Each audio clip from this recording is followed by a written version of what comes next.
love, give it all. Give me some love, give me some love, give it all. Give me some love, give me some love, give it all. Baby, give me some love. Well, na na na na na na na na na.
something to say to me, then say it to my face. What it's all about, why you're bailing out.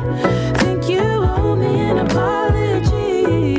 Just say it to my face. You're sorry. You're so sorry. You're so sorry. You're so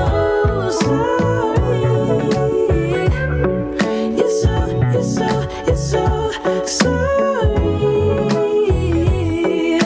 Say it to my face. You're so. And I quit my job for you, even quit some friends for you, 'cause you couldn't stand it, me all independent, so you had to have me for yourself.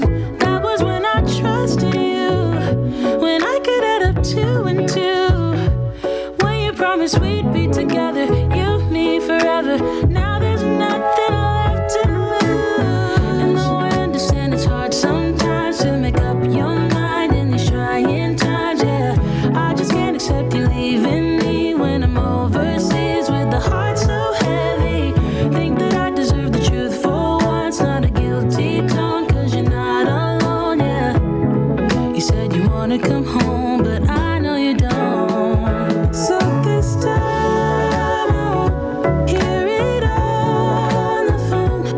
If you got something to say to me, then say it to my face. What it's all about, why you're bailing out. Think you owe me an apology. Just say it to my face. You're sorry. You're so sorry. You're so sorry. You're so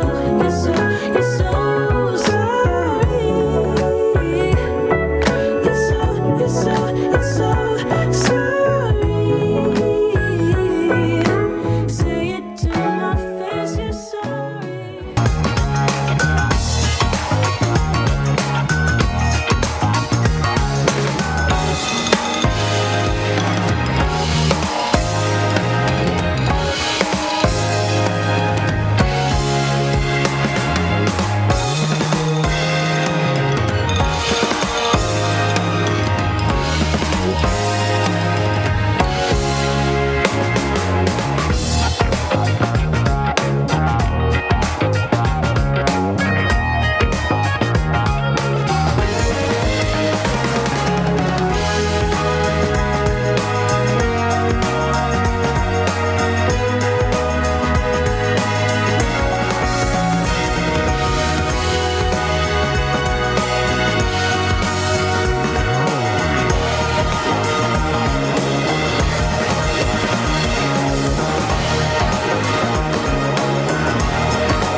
The Benjamin Dixon Show is only possible with listener support. Go to www.patreon.com/The BPD Show.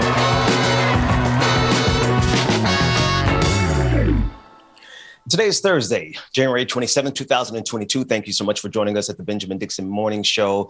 I want to begin by discussing COVID-19. According to doctors at the World Health Organization, future variants of COVID-19 will be more contagious than even the Omicron variant. This is in the backdrop of everything that we see around us. I don't have to describe or put into any type of language to be dramatic because you see what's happening outside of your door. You see what's happening at the hospitals near you, at the grocery stores. We have decided to run into the pandemic as a nation, right? And I use decided, obviously, tongue in cheek, but we have been thrust into the fire of the pandemic so that we can continue to go out and consume. I mean, I guess it makes sense if you have a 75% consumer-driven economy. Those people who make the money off that 75% absolutely could not imagine you not going to work or you not going to Hooters.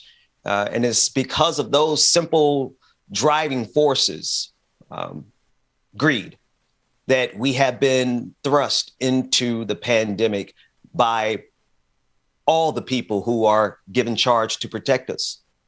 And because of that, we are now, and it's not only that, I got to put one more piece. And when I think of the World Health Organization, I think about the vaccine apartheid that is going on.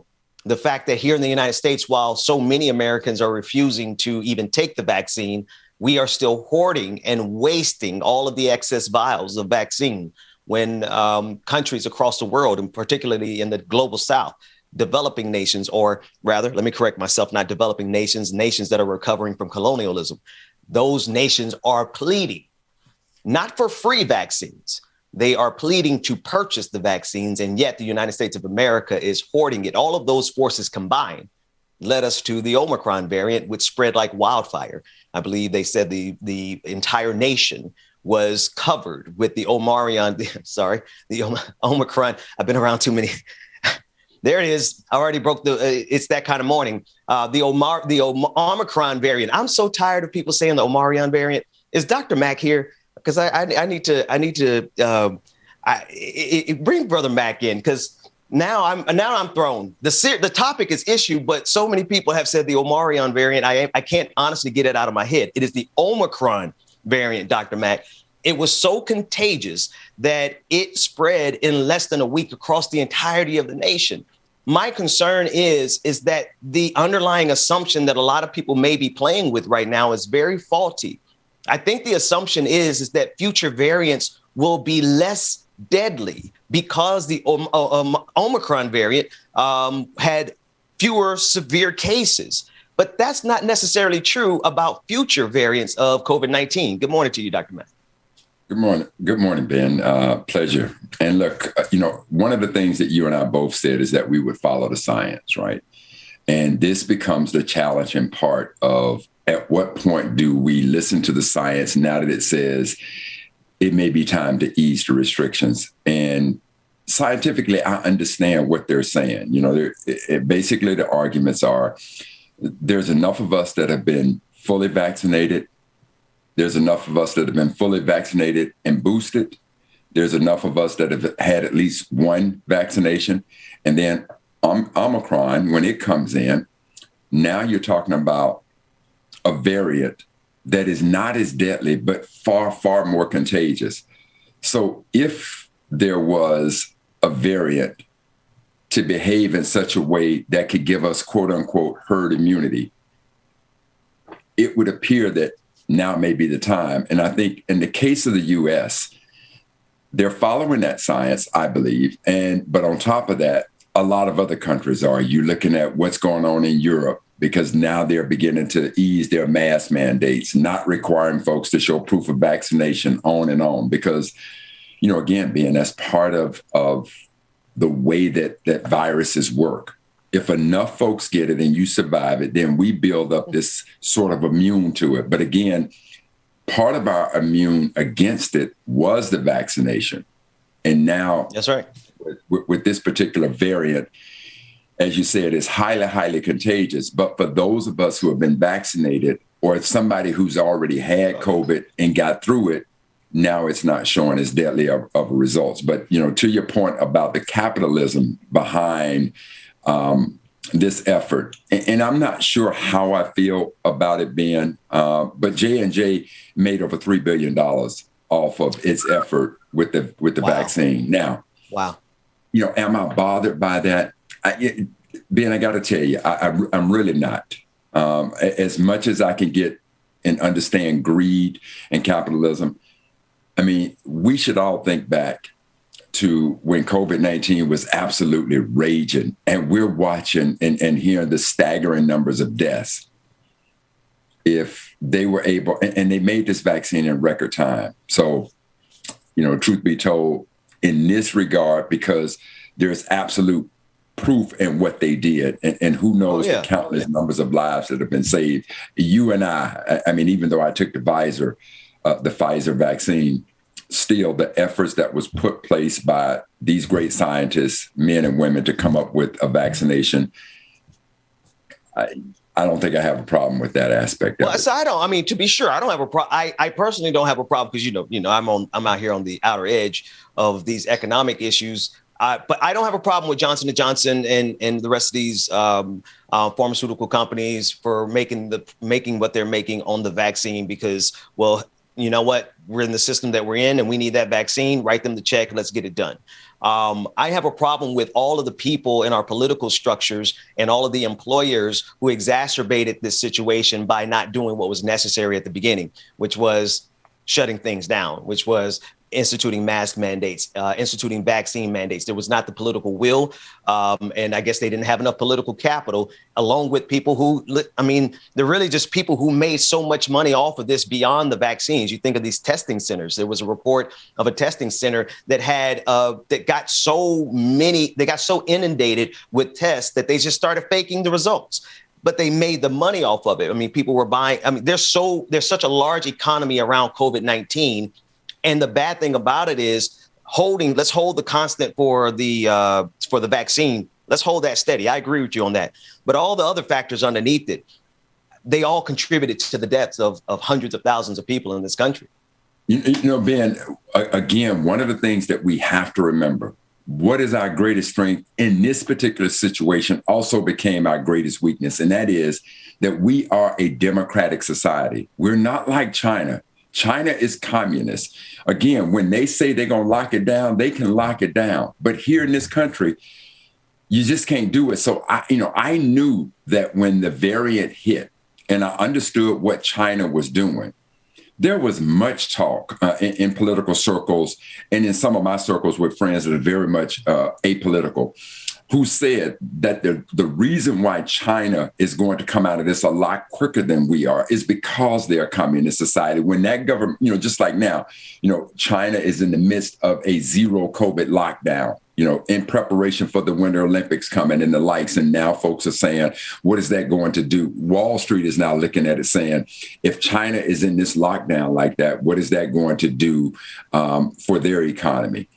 But unlike China, in this country, we can ask people to do the right thing, unlike a communist government who can absolutely mandate that you do the right thing. So, our greatest strength in this situation became our greatest weakness. And hopefully, now, what really hurt us, all things said, because I will say this, even in this democratic society, I was amazed at how many people did go in and go through lockdown and the likes. Our biggest problem in this particular pandemic, and let us never, ever forget this, our biggest problem is that negative 45 was at the helm. He was at the wheel. And Lord knows he, as the leader of arguably one of the most powerful nations to ever grace this earth, turned this pandemic into a soup sandwich. That's everything that you could do wrong, he did do wrong, and ultimately turned this into a political football. So you go back. That's the part. That's that part.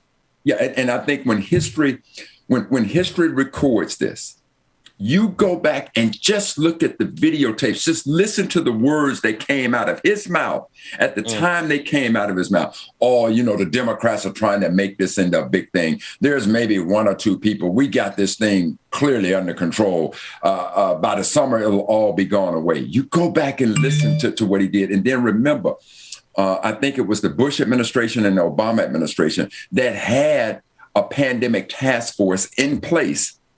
In his quest to undo everything that President Obama did, he also undid the pandemic task force, and it literally cost this nation. So let us not forget that is. And I'm saying Republicans and Democrats alike. Let's go back and remember those pictures of Vegas or go in Atlanta. You could go downtown in Atlanta. There was nobody on the streets. So Republicans and Democrats alike, all of us were trying to do the right thing, but you had this idiot leading the effort. And now he began to make this pandemic a political football. And now everything about it is now that political football. Well, also, but then also you have the other faction, right? You have the ivermectin bros, the people who got out there, and the hydroxychloroquine first came from Donald Trump, which echoes exactly what you're saying, Dr. Mack, right? So the idiocy of the Trump administration, him getting rid of the pandemic response team that was underneath Barack Obama, all those things set us on this trajectory. What happened after Donald Trump did his part was, the money incentive did come in because the ivermectin crew, the so-called frontline doctors, they got out there promoting that and people start taking that. And there was a lot of money made off of that. There's a lot of fraud in the testing centers, people buying cars with the money and they're not even getting results to the people who came to take a test. I mean, there was so much greed at the core of the empire that goes beyond the vaccine, that goes beyond all the rest of it. All of those factors combined with it, not the least of which not being the vaccine apartheid, us hoarding the vaccine.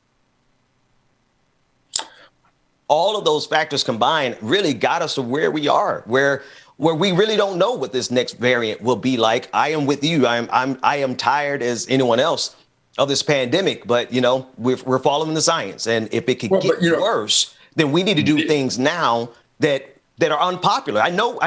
Just one last thing because I want you to comment on this too. I hear you when you say communist China versus the United States in terms of being able to manage this pandemic. The United States is as authoritarian as it wants to be. The United States has the ability to look at the police state. When they don't want you to do something, when they want you to do something, this country knows how to compel you. They know how to incentivize you, and they know how to use force. And so I don't know if that's a good enough excuse for the United States, because they have circumvented democracy plenty of times in the past when it suited their interests. Yeah, Ben, I don't argue that, but you cannot tell me the last time that there was a national curfew in this country. Has there ever been a national curfew in America? No. In China, the suspension of habeas corpus was probably the most radical thing we've had on that level since then during the Civil War. So outside of that, I can't think of anything. Absolutely. So again, when you see, for me, all of the side drugs, when Negative 45 started when he treated this pandemic as it was nothing more than a common cold. Yeah. When he went down that path, it now became Democrats versus Republicans. It was no longer about the seriousness of what this pandemic was about to do. He absolutely, when you take that first step, and he took many, many steps that just absolutely put us on the road to devastation, which is what we saw. I will, of all the things that have happened now, I will never dismiss his absolutely key role in making this a horrible, horrible situation. Now, I will say this to you, Ben. I know a lot of folks. I got a very good friend who his mom and dad were just absolutely beautiful folks. So I know a lot of folks. We both know some people, a lot of people who have died from this situation. Ben, listen, the truth be told, if this is what it takes for me to survive, for my family to survive. I'm not tired of it. It's just the way it is, man. We just got to keep on pushing. Because we have to do the right thing. Otherwise, I don't want to wake up in the morning and then somebody tells me Ben Dixon is gone. Oh, no. I'm going to grab that back out the atmosphere. There you do that. And so let's not even speak about being tired. That's right. Let's not even speak about that. Think about what measles and all those other diseases did to communities. The Spanish flu, when that thing came in, that thing was killing folks, and we didn't have the type of medical advances that we do today. So no, I'm not tired. This is what nature is going to do. If anything, what we better be doing is trying to go back and relive this situation over and over again and make sure that we got a much better playbook, because the next time one of these situations come around, and now that you got everybody wants to start talking conspiracies, and here we go again. Well, that next one might be, as you started to show off, it could be far more deadly. And if America takes it the way Trump started it, that's it. Oh, heaven help us. That's right. We're in some serious trouble if that's the case. I actually absolutely agree with that, Brother Mac. We can't. Just so many people are gone. We gotta tighten down and do what we have to do to protect our families as much as we can. I saw one tweet, and I want to move to this next story, but I saw one tweet from a doctor who basically kind of bust my little bubble. She said, at this rate, the pandemic's not going anywhere, so adjust your lives accordingly, was the sentiment. And I was like, well, but we have to continue to fight. We have to continue to fight to protect ourselves, as if that's the case, because if the rest of the society continues to mishandle it the way they are mishandling it, then we are going to have to be vigilant for a very long time to come. Yeah, well, I do believe that we, the light at the end of the tunnel is just that it's a light. It's not the locomotive bearing down on us. I do believe that based on what we've done. But Ben, let's you and I lean on each other. And hopefully all of our viewers can lean on each other. Don't be tired of this thing. We survived this thing. I get it. And trust and believe the next time something like this happens, and maybe we're much, much older, we'll be able to pass this lesson on to our children and our grandchildren on how to survive this thing. And it's going to take fortitude. And right now, we have been a stalwart people, as we have been since we've been in this country. So let's continue that fight on, my brother. That's right. That's right. I want to go quick question, Brother Mac. What's your stance on the Second Amendment? How do you feel about gun ownership? I have mixed feelings, but I definitely support gun ownership. While there's a complicated nature of the politics of it and everything, and I can break down the nuances at the core of it. Yeah, we need guns to protect ourselves from some of these people out here who wanted to storm the Capitol. How do you feel about the Second Amendment, Brother Mac? It's just that, I certainly respect it. But when you juxtapose that question, or you place that question right up against Sandy Hook or Columbine and so many other school shootings, so many random acts of violence, what happened in Vegas. Yeah, I'm down with gun control. I am so much for the Second Amendment. But there has to be some level of common sense in this thing, because right now, the ability to go out there and get an assault weapon or any other type of weapon without any type of background checks and the wherewithal and commit the kind of crimes you're doing. And the only reason that we have not moved to do anything about it is because of the power and the money of the NRA and the fact that it is buying so many of these politicians off to say, look, it's okay. Don't you worry about it. We're going to pad your pockets for your next campaign. It's just an abomination. I'm down with the Second Amendment, but everything should come with some level of common sense, right? Having a drink every night. Having a drink every night. having a drink every now and then is not a bad thing. But, you go out and get a damn gallon of Hennessy and just chug it. Well, it ain't so good, right? Have you, I don't see you reminded me of stuff. I've seen videos of people doing that. And I'm like, I don't even know if they woke up in the morning. That said, as it pertains to the Second Amendment, I only asked that question because of what's coming out of San Jose, California. The city just voted Tuesday night to require gun ownership to carry liability insurance and pay an annual fee. In what's believed to be the first measure of its kind in the United States. And this is according to CBS News. The San Jose City Council overwhelmingly approved the measure despite opposition from gun owners who said that it would violate their Second Amendment rights and promised to sue, which, of course, we know that's going to probably go all the way to the Supreme Court. Absolutely. Last but not least, from CBS News, the Silicon Valley city of about 1 million followed a trend of other Democratic-led cities that have sought to rein in violence through stricter rules. But while similar laws have been proposed, San Jose is the first city to pass one, according to Brady United, a national nonprofit that advocates against gun violence. And I believe Brady would be probably the security guard. I forgot the senior advisor to Ronald Reagan, if my memory is working right, was the man who was shot during the assassination attempt and then subsequently all the gun action. I digress. The point is that this is a bold move by the city. And I believe that the Supreme Court, only because of the nature, it's being stacked by Donald Trump, and it's a conservative bench that is looking to roll us back into the dark ages. I'm pretty sure they're going to strike this down, would be my first guess. Brother Mac, what do you think not only about the law itself? The fee is $25 a year, by the way, for anyone who's wondering what that tax is. It's $25, and then they're trying to attach liability insurance. What do you think about the idea and that law from the city? But more, secondarily, do you think it's going to stand the test of this particular Supreme Court? Or will it even make it that far for that matter? Yeah, absolutely not. It will not withstand it. Now, you said the Supreme Court is being stacked. No, the Supreme Court has been stacked by Donald Trump. So that has happened. Do I think that this will hold up? Absolutely not. And I'm with you. I don't think it will make it. Now, what do I think about it? Again, being something has to be done to curtail the type of mass shootings that we have seen in this country. Virginia Tech. I mean, just go down the line.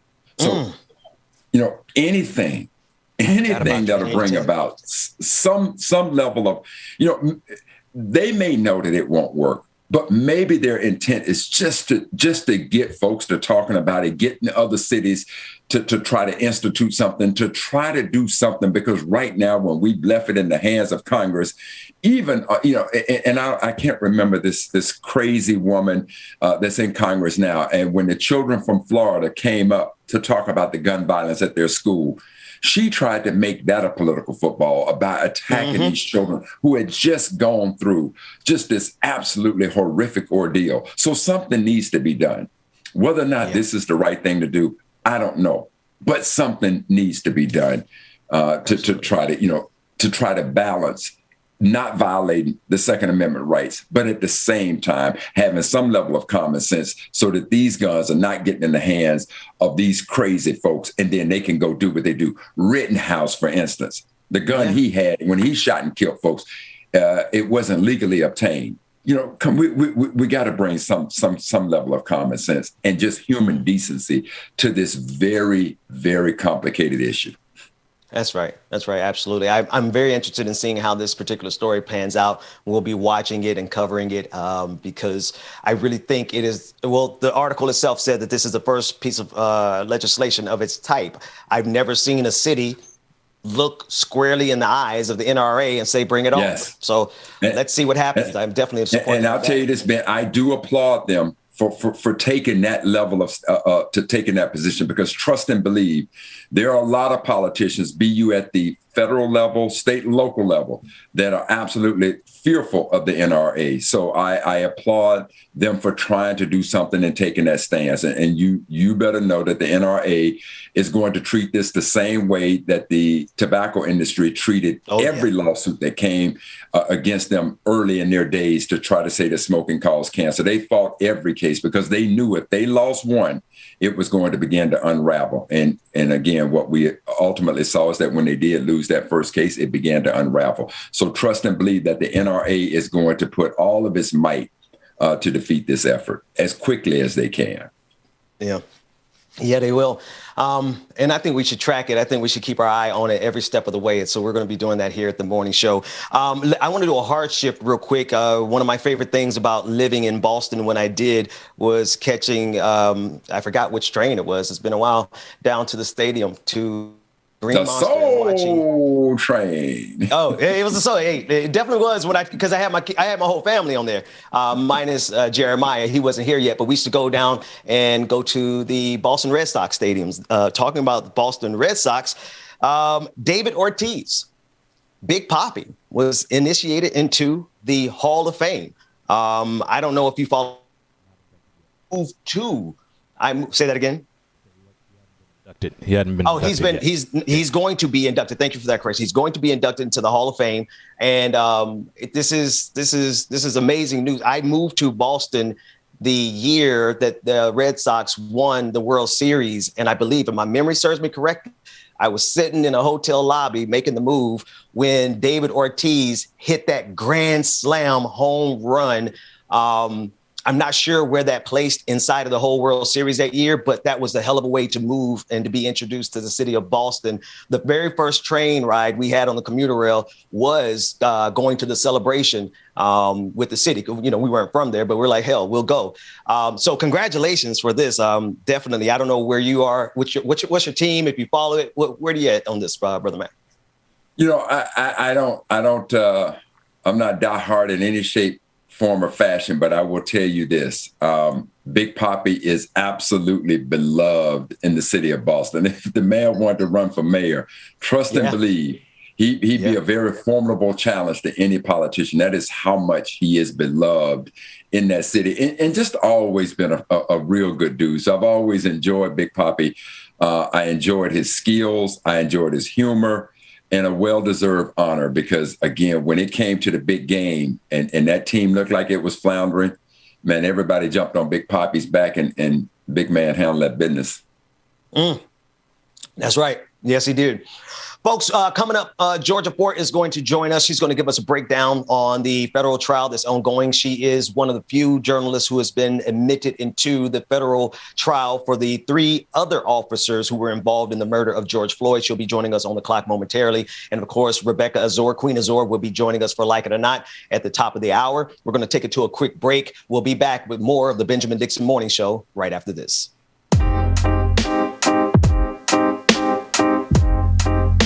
Something to buy, yeah.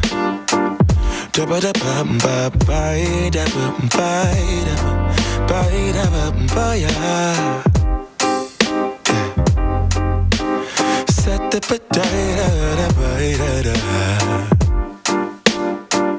boy, sunlight that always stays, dinner by the waterway. It's that sweet life. Raise your cross. Made some dude crack a smile. He asked if I could stay a while. I'm living that high life. Time to catch a flight, but you can make me go. Unlocking all the memories of my new home. Ventilated echoes playing to and fro, back and forth, yeah. Caught some kids dancing in the alleyway. Crazy how the melodies began to play, yeah. Tell me how you feeling when you hear the lyric, yeah. My heart's in Stockholm. Now I never wanna go home. I left my heart in Stockholm. Now I never wanna go home. Shopping the girl, I brought a girl on my Vespa. She said I already told ya, yeah. I never dated a black guy. I said you're brown yourself. Let me offer help. Come on inside. side, where everybody knows your name, everybody knows your name. Time to catch a flight, but you can make me go. Unlocking all the memories of my new home. Ventilated echoes playing to and fro, back and forth, yeah. Caught some kids dancing in the alleyway. Crazy how the melodies began to play, yeah.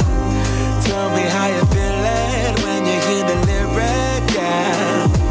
My heart's in Stockholm. Now I never wanna go home. I left my heart in Stockholm. Now I never wanna go home. Separate again.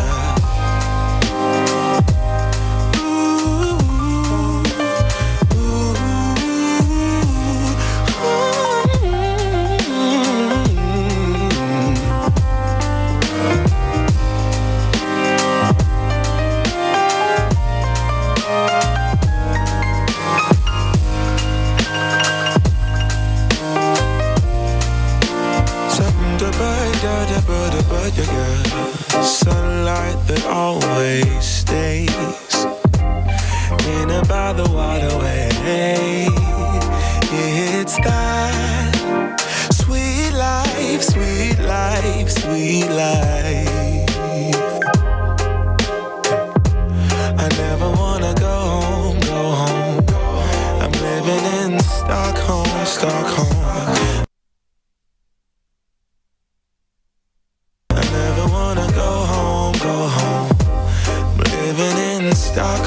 Stockholm. I never wanna go home, go home. I'm living in Stockholm, Stockholm. Yeah. Shut up, I get the bed, the bed. We get good,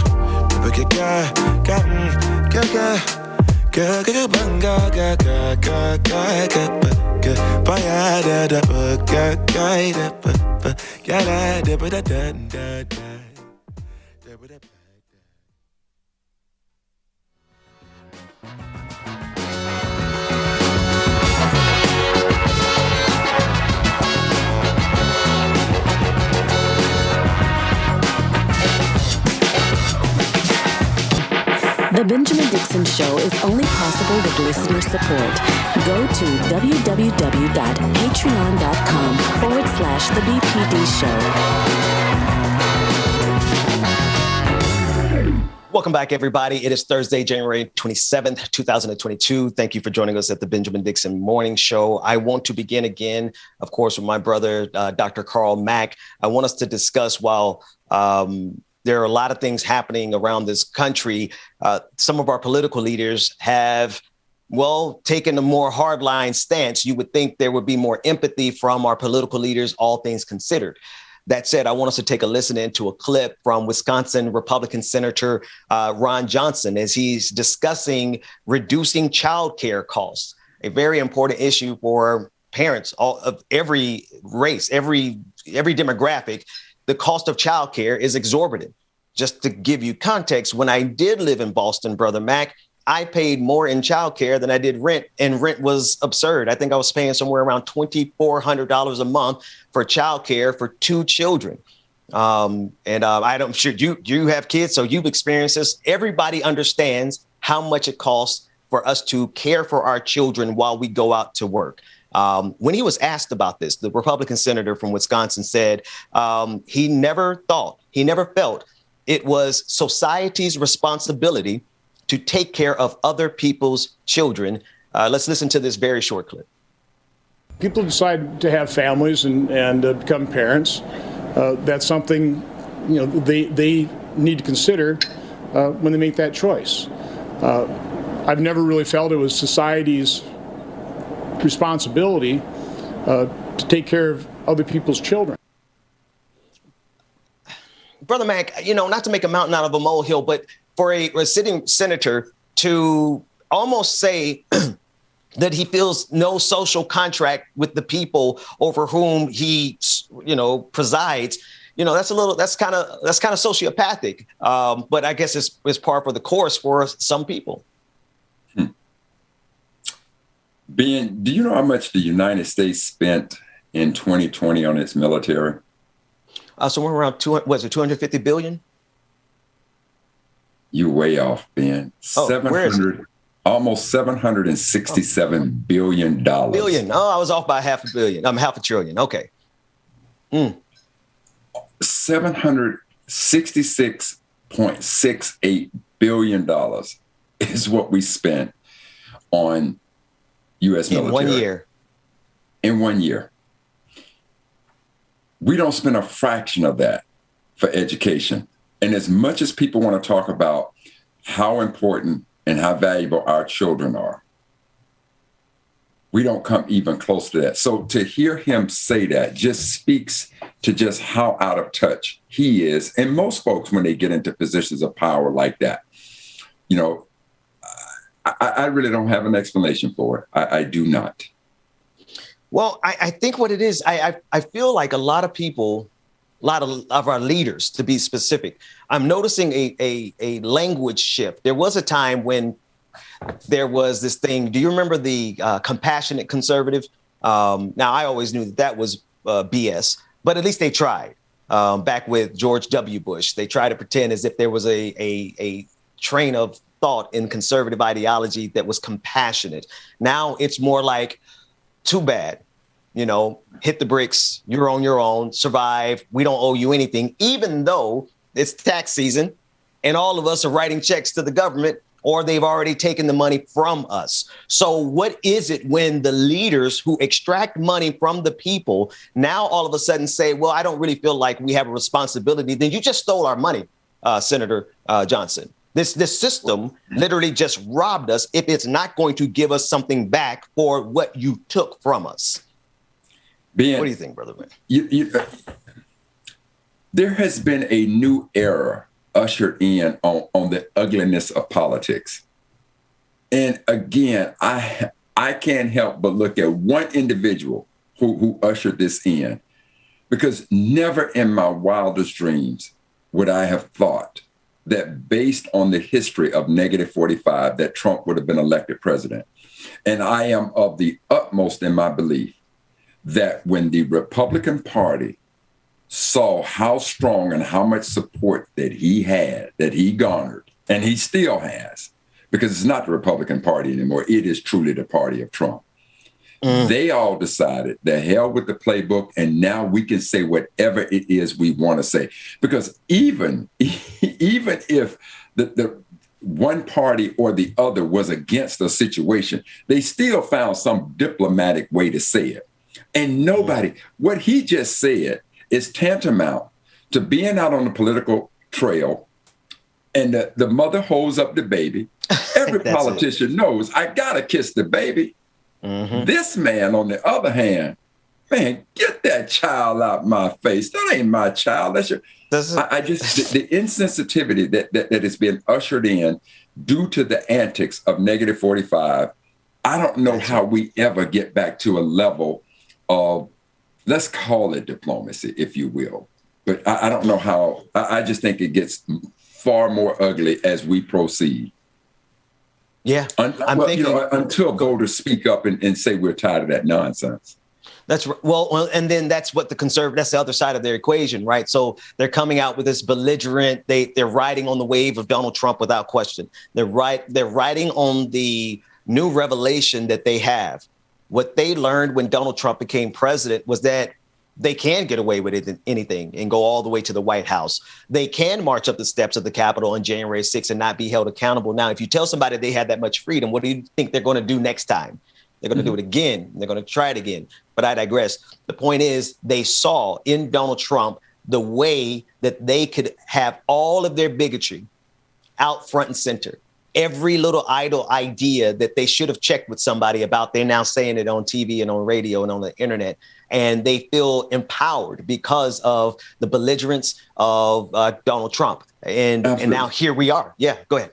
And being not only that, but now that they're understanding just how much they can get away with, they're looking back to yesterday and looking at the tactics used yesterday in the case of voter suppression. I know we touched on it just briefly yesterday. But again, in the state of Virginia, I want people to understand this. In 1901, there was only two groups of people that could vote, or one group of people that could vote, and that was men. So let's say black men, white men, in this particular case. In 1901, the state of Virginia, in order to suppress the vote, decided to invoke a law that says a literacy test, that you had to prove that you understood the Constitution. And in addition to that, they put $1.50 poll tax. Now you go back to 1901 and think about what $1.50 meant to cast a vote. That's right. As a result, when they compared the election, the gubernatorial race of 1902 versus the gubernatorial race of 1905, now that they put these suppressive measures in place, they were able to take away 88,000 votes. And now, today, they're looking at that same thing. Now that Negative 45 has come out and showed them a playbook, a blueprint on just how reckless you can be, how you no longer have to be politically correct. Now they're turning back to that. And so when you take a look at these voter suppression efforts that we're seeing today, because of what happened in your state, where you turned Georgia from red to blue, they are absolutely hell-bent on doing anything and everything. If it means telling folks, I don't care about your child. If you made the choice, you deal with it. I don't care about your vote. So, Ben, I got to thinking about this. Two of the most powerful things that we as a folk can have is education and the power to vote. And these fools are on the attack on both of them. That's CRT and voter suppression. That is their tactic. That's exactly it. They're trying to hit it on both sides. There's a story also. There's a whole lot with the CRT story of some books that are now being banned across the country. And those books they're being banned because of that legislation that governors are signing into law, giving parents their right to challenge, et cetera, et cetera. So we are facing this on every aspect, every angle. That so-called compassionate conservative of old has turned into more of an authoritarian conservative. And that's what we're dealing with. Go ahead, brother. Ben, think about what you just said. There are books that they're talking about banning. That's it. Are you kidding me? No, Next thing you know, Ben, they're gonna take teachers who are teaching Black history. They're gonna burn them at the stake. That's Brother Mac. It's just unconscionable to me. And I feel like there's some people who see it happening in real time and like, it's fine. I'm like, no, do we not see the writing on the wall? I think a lot of people assume that the stability that we once had is something that is guaranteed, that the path towards justice that we seem to be on is always a linear one, as if it can't turn around momentarily. As if it hasn't been twisted for most of our lives, for our existence. This fight towards justice is not one that we could take for granted. And I feel like there's some people in powerful positions who are looking at all the writings on the wall of fascism, and they're like, everything's fine. But being trust and believe, history, if it's one thing that history has been absolutely, unequivocally clear to me about, whenever we as a people have began to make progress, racism put its foot on the pedal. You take the 14th president of these United States, Abraham Lincoln. When Lincoln did what no other president would do, dealt a severe blow to the institution of chattel slavery. They killed him. They killed him. When the Civil War ended and they passed the 13th Amendment, which ended chattel slavery in 1865, in December of that same month of 1865, 6 ex-Confederate officers met in Pulaski, Tennessee, and formed themselves a little terrorist group known as the Ku Klux Klan. When black men, when black folk through the 14th Amendment in 1868 got citizenship, and then 1870 black men got the right to vote, they began to institute black codes. they began to institute the grandfather clause. What is the grandfather clause? Where if your grandfather didn't vote in the last election, you can't vote in the upcoming election. These are the types of things they did. The Compromise of 1876, when the Civil War was over and you had federal troops in the South protecting democracy and freedom, there was a compromise made between Samuel Tilden, the Democrat from New York, and Rutherford B. Hayes, the Republican from Ohio. And keep in mind, the Republican Party was the party of the abolitionists. So what did they do? He made a compromise that says, look, I'll give you the president. Tilden told Rutherford B. Hayes, I'll give you the presidency, but you got to pull them troops out of the South because black folks are making too many advances. And when they pulled them out of the South, Ben, what we saw on January 6, 2020, it played out all over the South. When we elected our first black president, they put the most incompetent, racist bastard you could imagine in the Oval Office, negative 45. That's it. That's when exactly we flipped Georgia, they said, oh, no, we are going to stop that. We are going to cut these districts up. We're going to shape them any kind of way we want to. We're going to institute every kind of voter suppression law that we can, because these black folks are getting smart enough to understand that they can affect change in this country with that ballot. They're listening to what King said. They're listening to what Thurgood Marshall said. They're listening to what all of our ancestors, they're listening to what my mama said when she paid her $2 poll tax to go and vote. They're listening, and they said, we got to stop them from listening. And we got to make sure that they don't be able to think critically. So we're going to make sure that they never get Black history taught in school. And we're going to frame it under, we're in opposition to CRT. No, that ain't what you're in opposition of. You're in opposition of the shame of what history clearly shows of what you did. Not you didn't do this to children based on the content of their character. That's right. A.K. King, you did it to them because of the color of their skin. And you're still doing it. You don't want to teach my history because of the color of that history. That's right, Brother Mac. That's and at the end of the day, as much as this country tries to convince us that there is not a color, that they're colorblind. I don't care how many times they scream it at the top of their lungs. We clearly know that's not the fact. I want to it's sobering. Honestly, when you slow down and you really think about the absurdity of the proposition of this country, and they try to tell us that everything is fine. One way we know for sure that go ahead, Brother Mac. No, please. I'm sorry. Go ahead. I was going to say one of the ways we know that everything's not fine is if we look at the Supreme Court. We talked about them earlier. I want to talk about Supreme Court Justice Stephen Breyer, who is planning to announce his retirement. He is going to retire after serving for more than 2 decades on the Supreme Court. His retirement paves the way, of course, for President Biden to appoint a new Supreme Court justice. Now, this obviously takes us right back to the last Democratic president who had an opportunity to make an appointment. And we saw exactly what happened when the Senate used what they do. You had Mitch McConnell refuse to give that last confirmation to President Obama and held it out for Donald Trump, which is why the court is packed right now. But this is potentially really good news if the president can get his pick nominated and start bringing some balance back to the court. What are your thoughts on this? Well, Ben, I've always contended, I've always had my version of what happened with that pick with President Obama. And you're far more politically astute than I. So I want to run this by you and get your thoughts on what my thoughts are of what happened. Obviously, President Obama had the pick to appoint a Supreme Court justice. Mm-hmm. And of course, they started their stall tactics not to make it happen.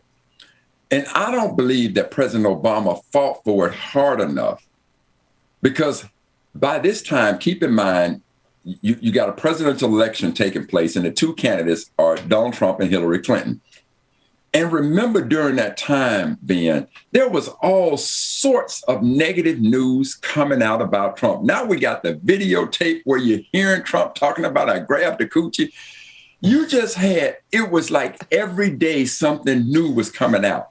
And what I think happened, Ben, was that Obama and the Democrats said, okay, we know based on all of this coming out on negative 40, there's no way this man is going to win. And you remember now, when Obama was at the White House press dinner, where they joke and do all these things, and Trump was sitting there. President Obama told him, you'll never become the president. So I absolutely believe when all this news was coming out, they absolutely believed that Hillary would win. And I think that they didn't fight hard enough, because they said, okay, Hillary, when you win, this will be one of the feathers in your cap, because it's always a good thing when a president is able to appoint a member to the U.S. Supreme Court. And I think they took their foot off the gas, and lo and behold, -45 won, and that pick was sitting right there for him, because the Republicans know. And I want to say, who is the Republican from Lindsey Graham? Lindsey Graham said this about the Supreme Court. He said that the ability to appoint a justice to the Supreme Court, and I'm not quoting him, he said, but the ability to appoint a justice to the Supreme Court, that's one of the benefits of winning the election. So he understood that. And I think that was an absolutely fatal flaw. And I hope that we learn about it going forward, because when you have that opportunity to make that appointment, you better do it quick and in a hurry. And right now, Biden better do it quick and in a hurry before these midterms come up. Now, the thing that I'm really interested in is that, remember now, when Biden was on the campaign trail, he said forcefully and boldly that should he win, and he has the opportunity to appoint a U.S. Supreme Court justice, it would be who, Ben? He said it would be a Black woman. Now, I've been paying attention to the rhetoric coming from his administration. And now they're trying to talk about I think he's appointed 62 judges. And of those 62, I want to say 19 have been African-American. I'm not sure if 19 have been women, but I know 19 have been Black. And so it's almost like he's trying to walk it back. We're trust and believe. When his appointment comes, it better be a sister. I agree. And I'm looking at some of the names that are floating. Some of them, they're and it's not just any sister. I think our boy Claiborne. Given that Claiborne turned Biden into Lazarus by resurrecting him from the dead down in South Carolina, and they got a sister down in South Carolina that's is one of those picks. So I wonder if he still has that political pull, though. You think Claiborne could actually? If Claiborne can cash in. He should be able to. He most certainly should be able to, because of what he did in South Carolina. He did resurrect Joe Biden. Trust and believe this. I don't know what kind of pull he's got with anybody else, but with Joe Biden, he's got a big ticket. He's got a big ticket to cash in, and he ain't got just one. Remember, let us not forget. Biden was almost, if Biden wins South Carolina, he's done. Done. Let's make a friendly wager, Brother Mac, and we don't have to actually put any money on it, because I could be wrong here. We'll find something of value. My bet is that if Joe Biden decides not to pick a Black woman, he's going to send Jim Clyburn out to tell us to. That's gonna be my bet. How much you want to bet on it? That's just my take. I'm so glad we don't have to see eye to eye on this show. We can just we can back and forth. But that would be my bet. Have at it, man. I don't know. I tell you what, though, if he does not choose a Black woman, again, these are his words. Trust and believe that we are going to link the failure of breaking that promise right there with the failure to get our voting rights protected. Come on. While you try to throw us a bone with making Juneteenth a national holiday. Oh, boy. Now you're talking. Okay. Now we're cooking with hot grease around here. Brother Mac, do you have your Google Assistant on? Because I do, man. I know you do. Hey, Google, what happened today in Black history? Well, it didn't hear you, so I think it wants me to help it out. Hey, Google, what happened today in Black history?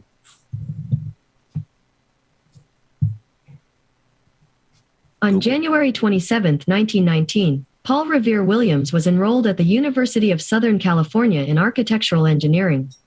In 1923, he became the first Black member of the American Institute of Architects.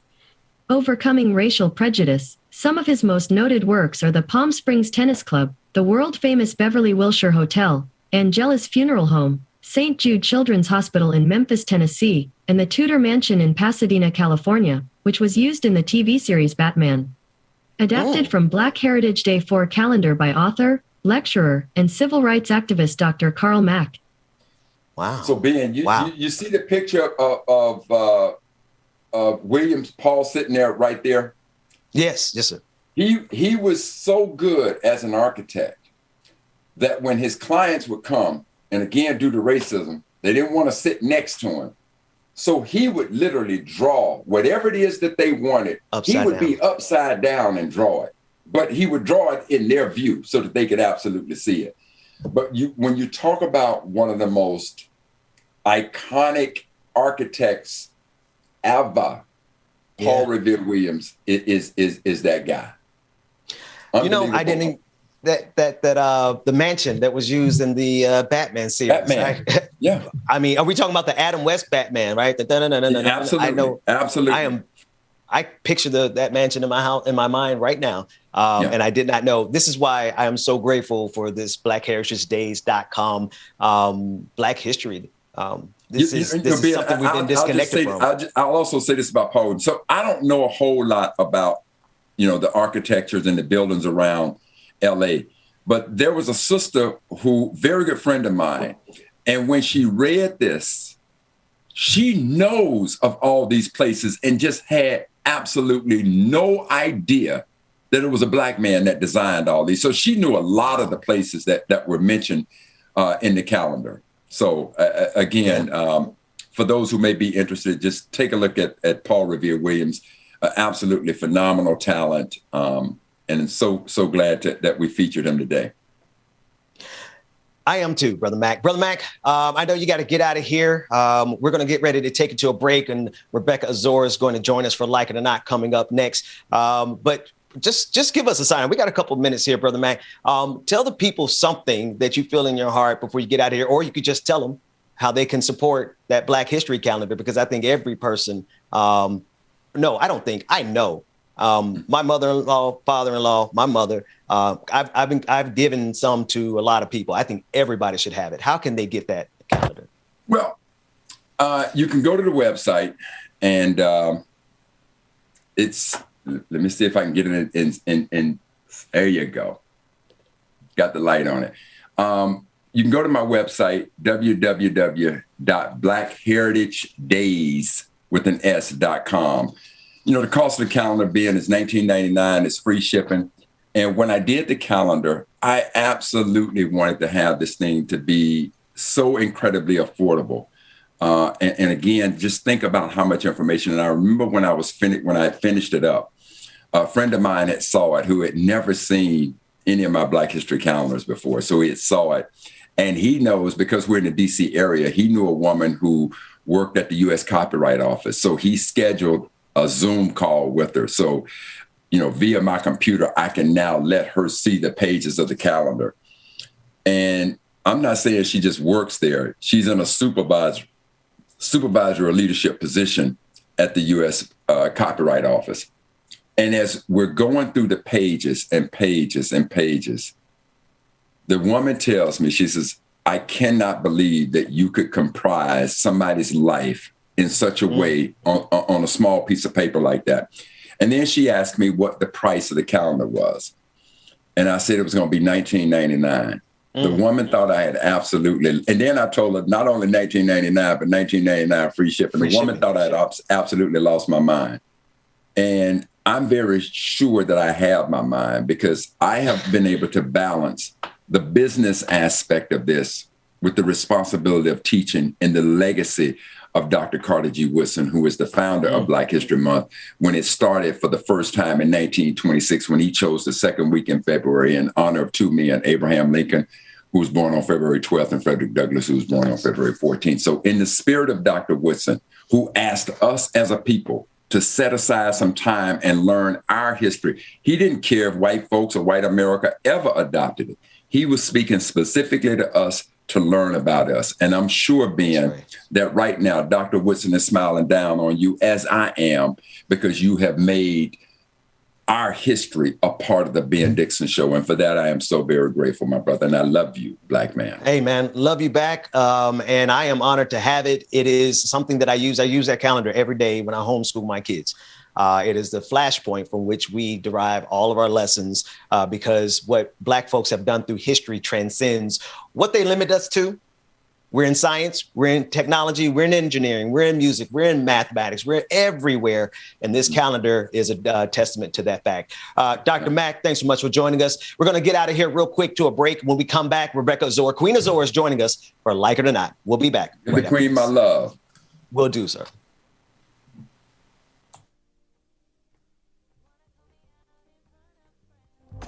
Careful where you tread before this ends. You love me and I love you, but butting heads is what we do. Cold-headed, stubborn, wild, crazy lovers. You love me and I love you. Why can't we just match? Lipsa, good morning. Why we get so mean, like a match on kerosene. We've been fighting every day now.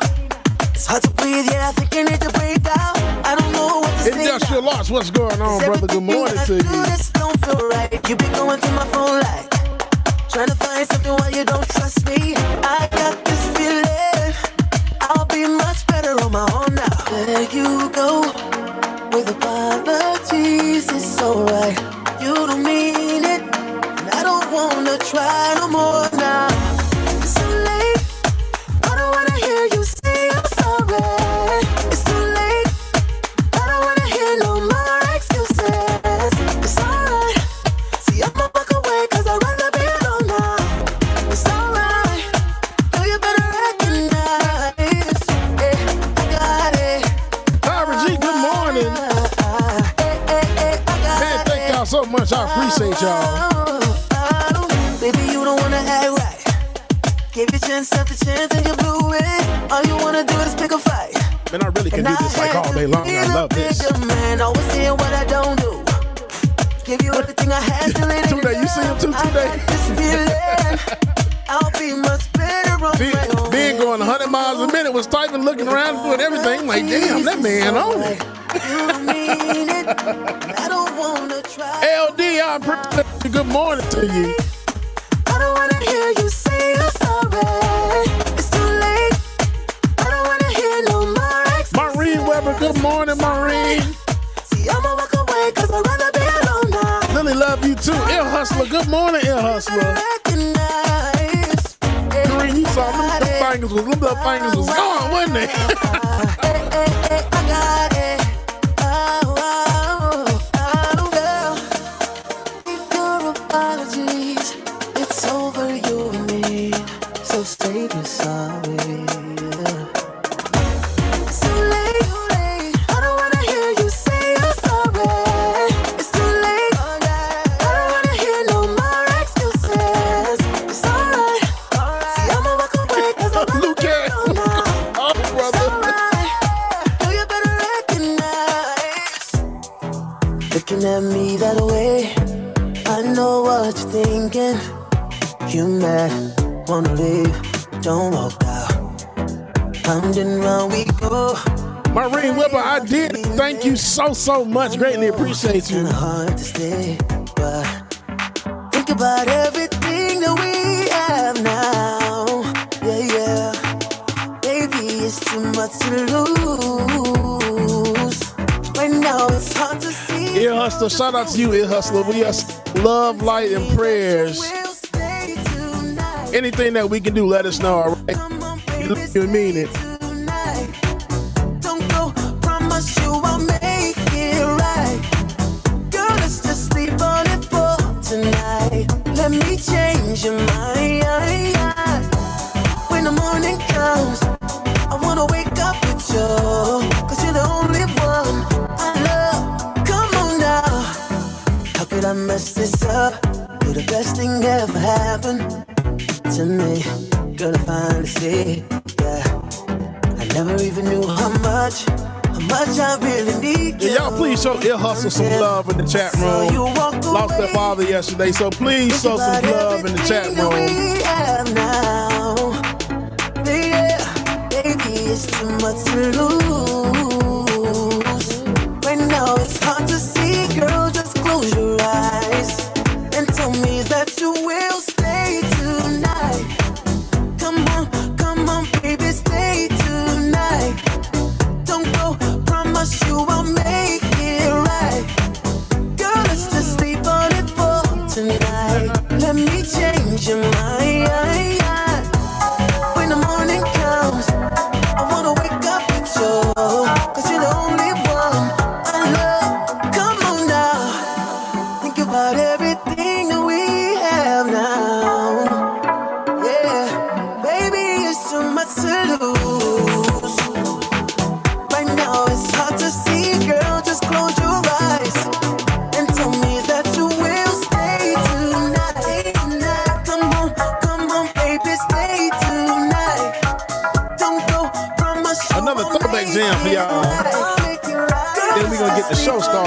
tonight. Let me change your mind.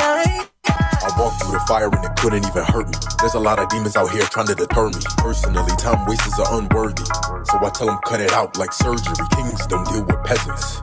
I will, but I am legend. Jehovah dropping but my foot on the pedal. I will have a statue erected of me stabbing a sword through the neck of the devil. Diamonds around the bezel. Tesla Model S and no, it's not a rental. Fresh like Wendy's lettuce, dripping, so torrential. One flick of the wrist, make it feel elemental. I was always meant for greater things. Actually, David, this is old. This is season 1. Pre-season 1. It was no accident. It was no mistake. I was born to be great, born to spit flame, born to acquire the fortune and fame. This was no mistake. This was no accident.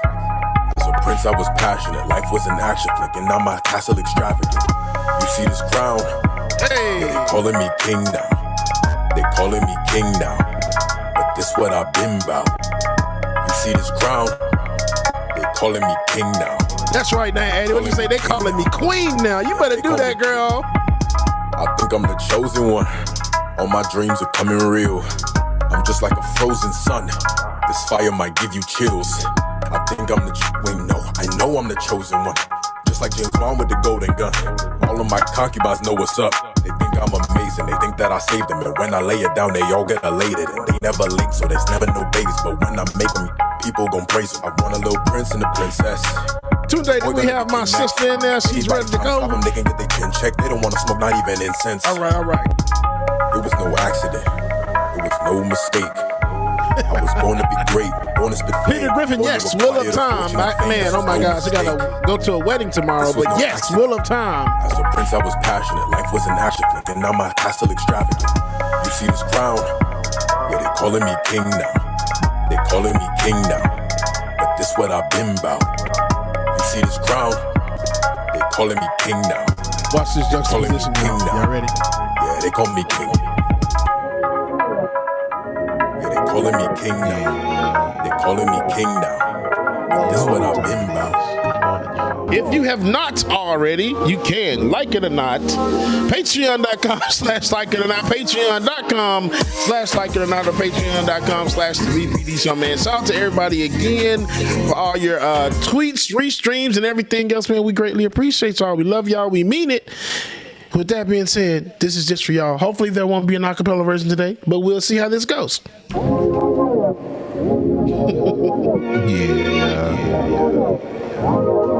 know what time it is. Good morning, y'all.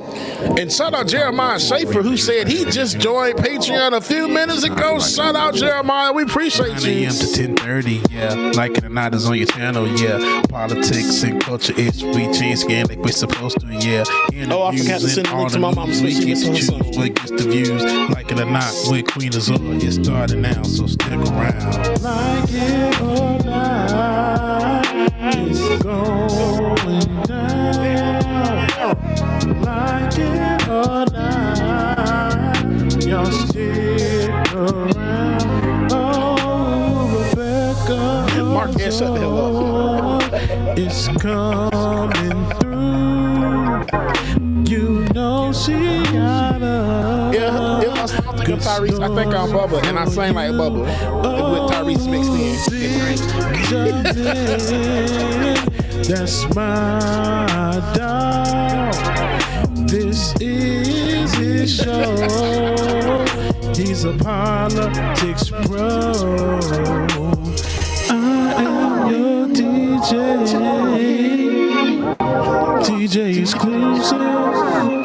Y'all know who I am. I stay dropping them jam boulder, you know I got like it or not, it's going down. Like it or not, y'all stick around. Oh, like it or not, it's starting now. I was about to pour the coffee on it, and then I thought I might know it's hot. Like it or not, it's about to go down.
Welcome back, everybody. Welcome back. It is Thursday, January 27, 2022. Thank you so much for joining us at the Benjamin Dixon Morning Show. We are going to give you a clip of yesterday's Like It or Not with the team. There was conversations yesterday that I think are rich, and because, we're going to run the clip from yesterday. It's an hour and a half of amazing content. I just want to say this about the entire crew here, from DJ Exclusive, Rebecca Azor, Georgia Ford, Dr. Carl Mack, to our producers in the background, Dwayne, David, and Josh, to everyone who makes this show possible. I am so proud of the team. I'm so proud of what we've been able to accomplish, and I'm so grateful that we were able to accomplish it independently, as free, independent Black people. Like it or not, it's about to go down.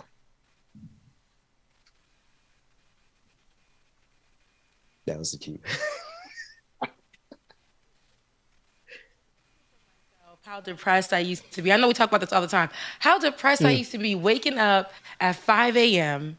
to get ready for my 8 o'clock shift, because although the distance from my place to the office was only 30 minutes, Atlanta traffic, you got to add an extra hour. Another hour. Yep. That's right. So I was thinking to myself, geez, like I didn't have time to do anything at all. No yoga, no morning workouts, no prayer, no meditation, nothing. My focus was trying to figure out how. The only thing for me was how to be cute at work, because that was the only thing that made me feel good. Sometimes I would really just be like, man, forget it. They just don't get what they get today. But it would be 5 o'clock in the morning to go start an 8 o'clock shift, and then you leave your shift at 5, and then you don't get home till like 7:30. Oh, God is so good, because I can't never go back. I'm never going back. I'm never going back. And I was thinking, for these last 2 years, I know, me and my corporate, we've been, and every time they've been trying to send out emails to say that we're going back into the office, I have provided pushback. I have told them, discuss the different variants of of COVID-19. I have.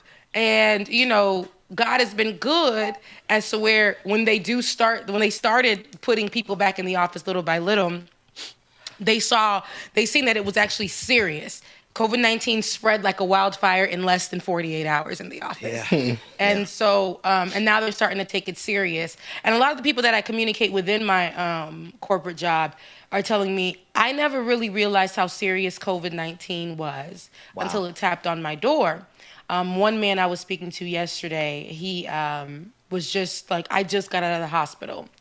And I saw my life flash before my eyes. I used to be like, yeah, I'll just stay masked up, stay this, stay that. And I would be going into the office, going into work. And this was another man that one of the clients that we have. And he's like, I'm just going into work, going into the office, going back home. And then I got sick. Mm-hmm. And he said, when I got sick, I just saw my life flash before my eyes. And then one of my co-workers actually reached out to me. She just got married, and she just reached out to me, and she was like, I just wanted to touch bases with you. My daughter, who's only 5, ended up getting COVID-19 from her school. Brought it home. She ended up getting sick. And then while she was sick, she was like, okay, I got to go to the hospital. So her husband drove her over to the hospital. On his way back home, he felt like he was getting sick, but he wanted to hold it down for their daughter. The doctors told him, listen, we don't even need to test you guys because you have a 5-year-old. You're going to get it. So just quarantine with her.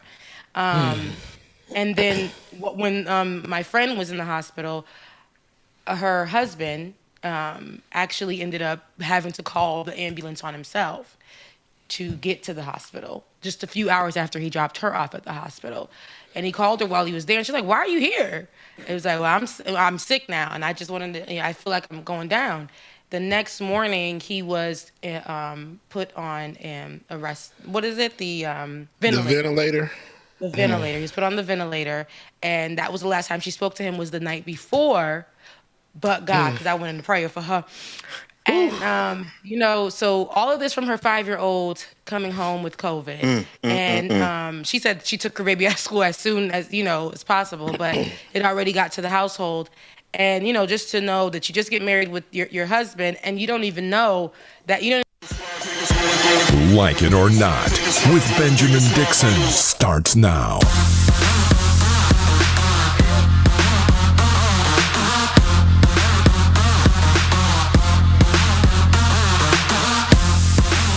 Morning to the people, Rebecca. Good morning. Good morning. Good morning. Good morning and welcome to Like It or Not, where we're free to tell the truth and not care who doesn't like it. It is Thursday, January 27th, 2022. You were just listening to Rebecca Zord discussing a story. Talk about, I was telling an important story, but geez, I was talking for 25 minutes. I was like, when is she going to stop so we can, jump rope in there? Oh, so you don't believe us when we tell you can talk? You got to see it yourself? No, you know what, Dwayne? I can talk, and I know I can. And sometimes even I know that my voice may, even though it's deep, it may just get like 5 octaves, maybe not octaves, but it just becomes a little too powerful for the spaces that I be in. And people have to be, I can tell that people are telling me to like bring it in because their eyes are just getting wider.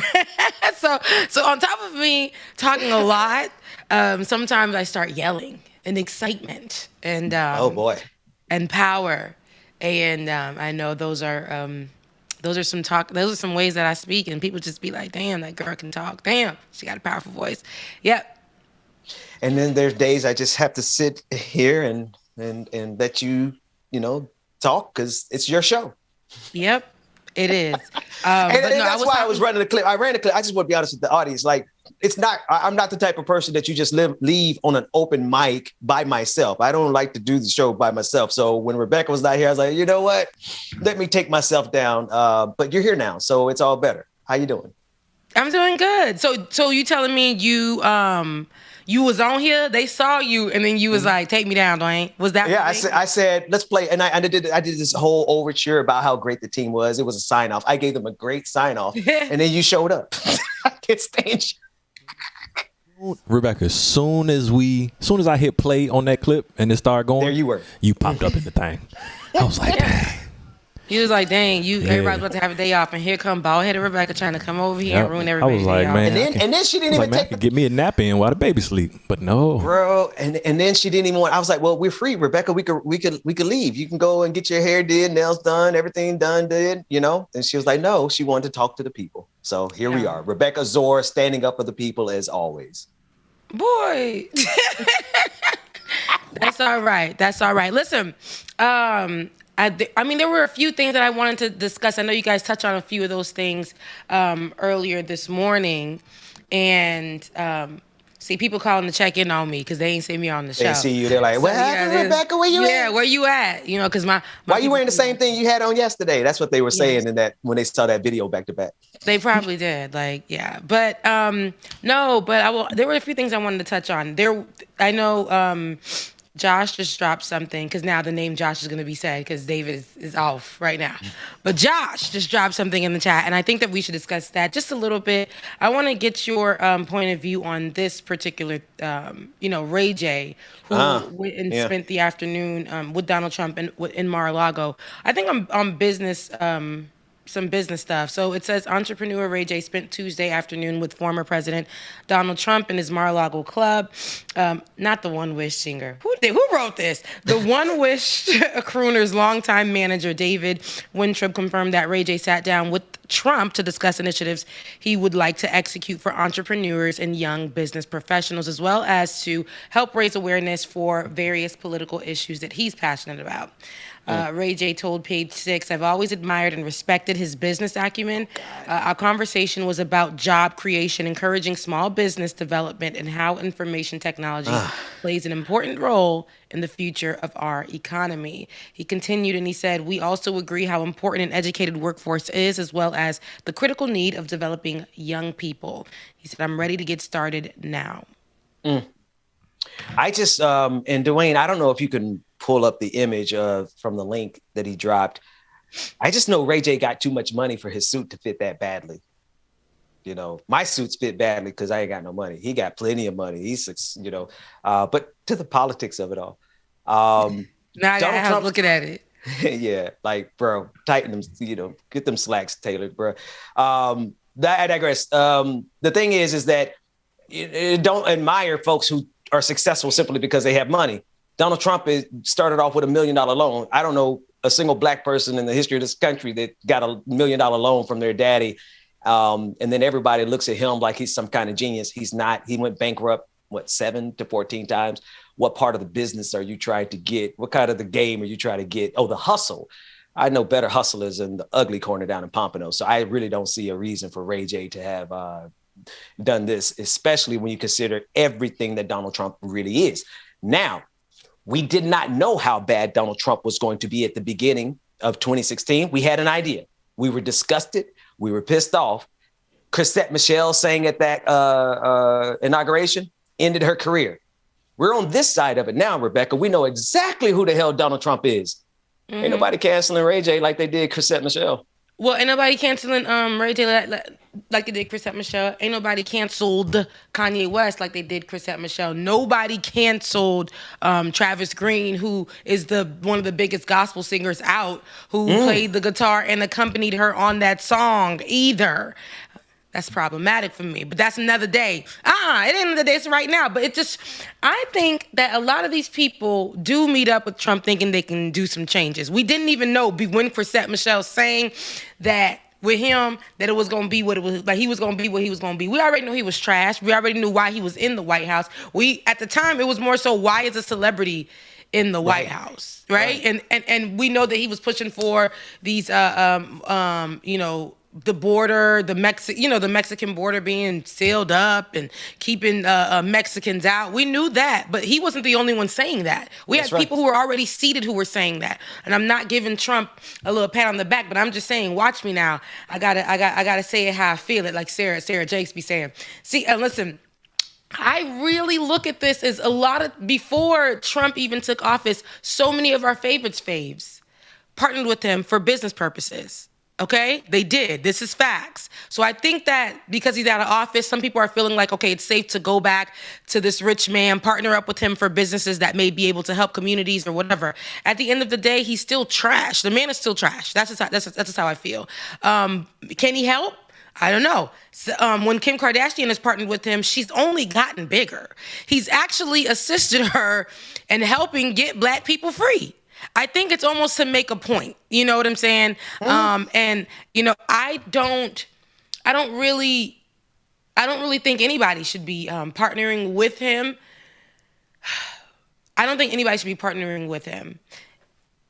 Some people are partnering with him. Good things are happening. Some people are partnering with him, and but that's a strategic move. Exactly. We covered that story, and I think it was a mother. I can't remember the mother's name and there was a couple of people, but the one I'm thinking about in particular was the mother that Kim Kardashian partnered with Donald Trump to get her free, the black mother that they helped get free. And to that family, Donald Trump is probably one of the best presidents in the history of this country, because he literally freed their mother, their black mother. I have nothing to say to them, but other than I'm glad y'all mama is home, Now I turn my direction back to Donald Trump and I say, F you, dude.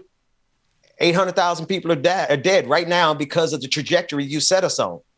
Kiss my black ass with your shithole country comments. Like, I do want to ask black people, where's your pride? Where's your dignity, Ray J? At this point, I'm not even talking about the people who made this mistake before.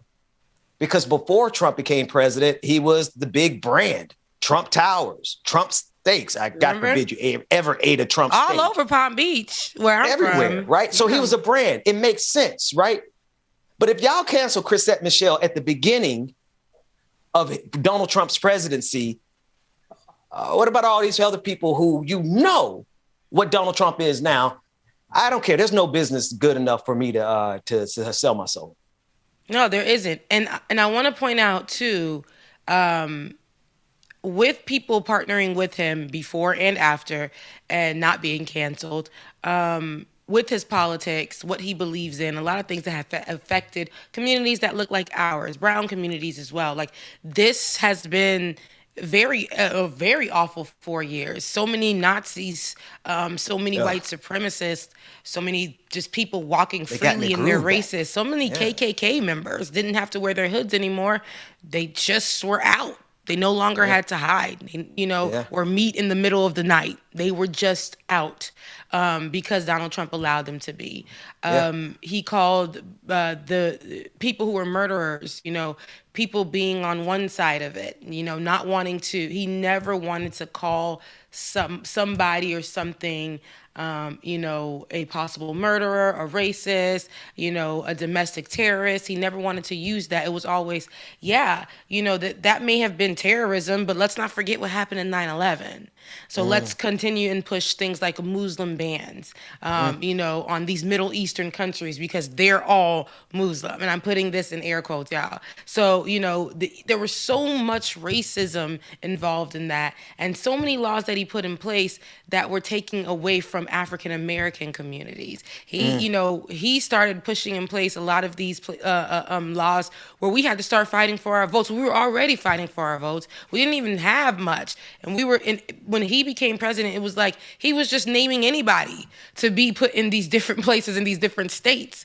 And we're like, we had to fight for a lot of these things, and these started to take them away from us. People thought we had a tax break, we were getting a little bit more extra on our paychecks, that was such a great thing. Fighting for healthcare did not feel good in that moment. It didn't. If you weren't a business owner, you weren't succeeding. So, I don't know, there's so much that goes into that, but it leads me into this. It's like people say he's good for business, right? He's good for business. So let's separate him from what he did those 4 years to America, to American people, to American minorities. Let's forget about all of that. And I can't, because when I look at, same thing when I look at Joe Biden, if he continues the trajectory of his presidency in this manner that he is in now, I don't really care about the things that we can't see that he's doing. You know why? Because 9 times out of 10, it doesn't really affect me or my babies that I may have, that I will have. My baby Unpack that babies. for me. I remember people say, when Donald Trump was president, right? He done did a few things, and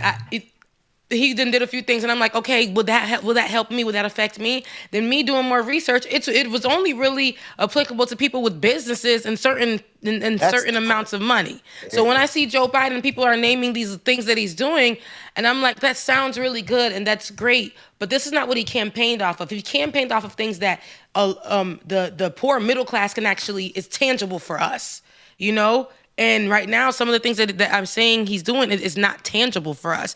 The student loans thing was tangible for us. Not them being sued and us having to tap in and say, oh, okay, does this apply to me? No, you actually said you were going to remove a certain amount of student loans, which would help us, which would assist us, the poor middle class. And so, he also said what he would do for immigrants. Now, this was something that this man, and I'm going to go hard on this because this was something that this man pushed and pushed and pushed and pushed. When Title 42 was brought about again by Donald Trump, the whole world went crazy. That's Title 42 was kept and fought for under Joe Biden, who said in campaigns that he would protect immigrants, specifically Mexicans and Haitians. He had words for Haitian immigrants. He said how he would protect them, give them access to asylum in an easier way, even partner with the people in Haiti, the government in Haiti themselves, so that he can find better options. This was way before his presidency. I think this was a tweet that he made in 2019 or 2017, one of those years. And then as he began to campaign, he continued pushing those. So it was things that the poor middle class or the immigrants, the people who were actually struggling, you can see their struggle. He was campaigning off of those issues. And then he gets on and it's like, let's not forget what he said when he was campaigning too. Look what I've done for the African American. We have to remember those things. So I feel like a lot of people aren't holding him accountable where they should. I think we're just holding him accountable and saying, but he did this. And my question to you is, how is what he did here affecting you right now? Yeah, okay. No, thank you for unpacking. I thought that's what you were talking about. But I think a lot of people needed to hear that fleshed out because that's the game, right? And that's the game that we kind of I want to say we, but I don't include you and myself because we've been doing this long enough to peep game. But there's a lot of people who fall into that trap where something is reported as good news on the TV, but when you really dissect it, you realize that ain't good news for you. That ain't got nothing. That doesn't help you pay your rent. That doesn't help you with any of the things that you have to accomplish. When the stock market goes up, it doesn't matter if you don't have anything in the stock market. There's two entirely different economies. And I felt that's what you were talking about. And I'm feeling that, Rebecca. Yeah. I told you I was trying to say it how I feel it. And sometimes it don't come out where I can say it how I feel it, but you gotta let the Lord use you. Yeah. And then to Mark in the chat though, who said Black Morticia Adams is spitting today. I'll take it. I'll take it because Morticia is a baddie. So I'll take it. I'll take it. Tell Mark S to get out of here, man. You always love everybody in the chat room and the fact that we actually do know you all. We know you by name, especially if you come to the patron party, patreon.com/like it or not. We get to know you by name. I'm trying to find something on the Twitters. Are you have any other story? Because if you do, I'll follow you. But if not, I think there's something that you and I should talk about specifically. Okay, yes, I do have another story, but what you trying to go to? I'll wait for you. Well, I'm trying to find. There's a Twitter space that's going on. It's been going on for hours. That is putting a divide in the diaspora. You know that old story. You and me been here a long time. We've been dealing with some of these clowns for a long time, but I could table that until you get what you got. Okay, I really just wanted to discuss Joe Biden pledging to nominate a Black woman and how everybody's saying, because it's funny, everybody's looking for Joe Biden to nominate a Black woman as promised, right? Mm-hmm. So there's 5 who could be up for the job. When they discussed, who's going to replace her, who's going to take that seat, I would instantly say, didn't Joe, look, me instantly, because I was just reading the little title. I said, didn't Joe say it was going to be somebody Black? Because he said it was going to, now if he don't promise this, now, everybody is saying that it's going to be someone Black. But I feel like then, and maybe this is, again, let me just get my conspiracy hat and just put it right here. It's one of those things, where I feel like it's like you said, a trick of the trade. It's another moment. I know that he said that, he was going to, and this is my opinion and my own, I know that he said that he was going to vote for someone Black. Put somebody Black, in this seat. But it almost feels like we got to get something going here. The people of color are starting to be shifty. And what was one of the promises that I made that I need to really lean into and actually pull through? And that was putting somebody Black in this seat, particularly, the Black woman in this seat. I feel like this is one of those times. This is going to get him where he needs to be for next year's, numbers, percentile. And that's just how I view it. Now, he better put somebody Black in the seat because that's what he promised us. But don't just put somebody Black because they Black. I want somebody Black who can do the work because you partnered up with somebody, a minority. And I feel like, what was the reason? I mean, if they just go for any Black woman, they've already started floating Candace Owens's name. So it's not, we don't want just anybody Black. We don't want just anybody Black because they're a woman. Like you said, we need people who going to do the work. We say, woman. They're a woman. Woman. That's how you say it. Dwayne, there's that clip right there. Tucker Carlson actually talked about this last night. We'll get to that in a minute. Go ahead, Rebecca. No, whatever clip we could play, let's play it. But I just want to point out that Joe Biden said this back in 2020 that he'd hope to appoint a Black woman. And I know we're trying to hold him accountable right now. I really do. But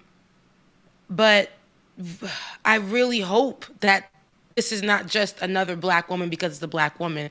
We had a Black president, remember? And our Black president did work. And in that moment, we were so happy because Black was being represented in a White House that Black slaves built. We had that moment. But then we remembered after the fact, okay, this black man went through a lot. It was a lot of things that he could have done that he didn't. But because he was under the microscope and all these kind of things, you know, we said this happened and we loved him because he was black.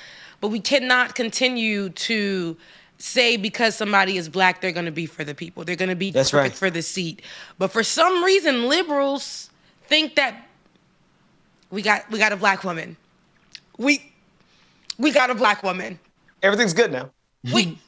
We got a black woman. And it's like, is she Stacey Abrams? Because I know that lady, she does the work. But y'all didn't choose her, right? So let's see. We'll see, Benjamin Dixon. We'll see. Let's play that clip. Well, I know for sure this clip, Dwayne, if he happens to pick a black woman, white folks are already they're preparing in advance to lose their mind. This is the clip from Tucker Carlson last night going over some of the black women who were named by CNN to be replacements for Justice Stephen Breyer, who's set to retire. Let's run that clip. The other nominees on CNN's list have more judicial experience. We'll give you 3 guesses to how they got that experience, how they get there. Wilhelmina Mimi Wright became an associate justice on Minnesota Supreme Court back in 2012. Now, the sad thing about what we're about to tell you is Mimi Wright may be the best judge ever, the smartest person ever. But as always, the media minimized her, dehumanized her in its coverage. The media celebrated her nomination not because of her legal ability, which they barely describe, but because of the way she looks, her skin color. And that is a big part of why Governor Mark Dayton appointed her in the first place. He said that. Here's how the Star Tribune covered her appointment. Quote, Dayton's historic choice, first black female Supreme Court justice. That was the headline.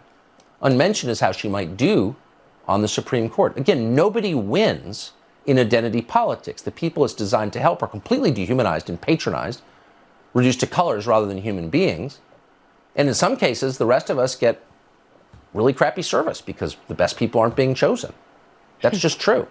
Ability is the only criterion that matters. Skin color is irrelevant. You cannot. You can't tell me in a world of Donald Trumps and Tucker Carlson and all these mediocre white men that ability actually matters in the United States of America. It doesn't. Go ahead, Rebecca. It really doesn't. It really doesn't. Ability doesn't matter. Honestly, just hearing Tucker be he got his draws in a thong right now because it is crazy that he's like, I don't see color. Color shouldn't matter. Okay, y'all was just mad because y'all was saying black folks is getting the vaccine first, black laws being made. We need to stop talking about black history. It's you guys definitely see color because every time we just try to put black people in spaces where y'all don't see color, it's like we shouldn't focus on. We should. Yeah, we definitely should because there are a lot of qualified black people that should have been seated many a time that couldn't be seated because the history of America, the history of the White House, the history of law, all of that, they never could be seated. And now you guys are up in arms about it. And the funny thing is, Ben, you said, white people are going to lose their minds, but they're going to lose their minds on both sides, right? You got the liberal white people, they're going to be like, oh, remember, she's black. We have someone black. Joe Biden, not Ben. Joe Biden has somebody black seated, and this is all we can ask for. How could you say that Joe Biden is not a bad president? How could you say he's not doing what he did? He promised someone black, and he gave us someone black. This is it. We're moving forward. And then for the, the right, they're going to be like, ooh. Wow. So how are we going to start another terrorist attack? Where are we going to do it now? Because this is absurd.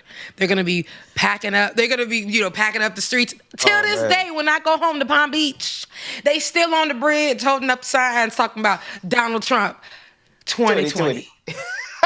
They still hanging up signs everywhere in Atlanta, Johnny. I am looking forward to it. Part of me, here's where I really stand on the issue. I think the United States is a crumbling empire that does not have enough foresight to preserve itself, even though humanity needs y'all to get your shit together. Mm-hmm. That said, I don't honestly, I'm almost a little indifferent here. because part of me just wants to rub it in the eyes of conservative. There's a Black woman on the bench. You know, I just want to make them miserable. I want to make every day of their life. Just rub it in their eyes. You got me envisioning you poking it in their eye. There's a Black woman on the bench. At the end of the day, I fear that Joe Biden is going to find that one Black woman who probably won't do anything for Black people because that's what the Democratic Party specializes in. Sorry, did I say that out loud? Yeah. But at the end of the day, I pray that's not the case. I pray that's not the case. But I know he's already done it. He's already done it. All right, folks. He's already done it. On Twitter. Nope, you ain't gonna do that. You ain't gonna bring me into that. That's beautiful, you. Look, beautiful gowns. That's you, Rebecca. Beautiful gowns. I said it. Listen, I said I got 4 fights that I am fighting over the last 5 years. You are not going to draw me into another one. But the thing is, I've learned when we don't say something because, and I root for everybody Black. I did not like Kamala Harris's politics before she even, was in this considered for the seat. But I will say, I gave it an opportunity. I gave it a chance, right? Because I'm like, listen, thank God I wasn't. We have to start moving forward, and let's see what she's going to do for us. Just call me Ray Charles. Call me Stevie Wonder. Because I ain't seen a thing. Woo! Man. I mean, I'm just that's grateful. all I gotta say. Like, we gotta be, if we're gonna be honest, we have to be honest. And I want somebody to be, if Joe Biden wants to take credit for bringing along somebody of color, bringing on a woman of color, I want to see somebody who's about to do the work. I can't deny that even though she's not even in the limelight, Stacey Abrams, I mean, in that way, she's doing her thing. She doesn't need to be told what to do because we can literally look at her history and believe if somebody were to seat her in any place, we know that she's going to do the work. It's going to get done. Yeah. I don't disagree with that. Without a shadow of a doubt. I also know, but I'll put it like this. Odds are better. And I know this from experience. Odds are better that you're going to get somebody who's going to fight for justice all the way to the end of the world, hell, to the end of the universe, if you get a black woman in there. The odds are better. You put a white conservative man in there, you already know what we're going to get. So if you really want justice, I think your odds are better. But it can't just be any Black woman. The odds are in our favor, though. So. And I love Black women. You know, I'm a Black woman. So some of my best friends are Black women. You're right. You know, my mom is a Black woman. My daughter is a Black coming. She's going to be a Black woman. Yeah, she's a little Black young lady. Oh, man. Yeah, so. Whew. All right, you want to talk about some other stuff that'll get everybody in the tizzy? Or you want to leave that? Are you going to play that clip that you tagged me in on the people's social media? Oh, my God, I should get that clip. On the Stockgram. Oh, no. Rebecca, can you drop that link in the Slack? I definitely will. We got to say that for the after party. We got to have some scruples about us. We got to have some class about us, man, because that clip from the People's Court, it's going viral on Instagram right now, of the Black woman who said that she knew she was in trouble when she saw that other lady's hair. I don't know if I've ever laughed as hard. And I also know we're gonna get in trouble for playing it because, damn, this shit was cold. It's okay. Let me narrate it. Like let me lead that so you don't. Okay, you lead that one. I gotta lay some cover fire. But go ahead. Let's move on. On the other tip, I don't have all the details about this because this is happening in real time. Just trending on Twitter is the word Africans and the word I don't even want to. Tariq Nasheed. I'll mention his name without any descriptions.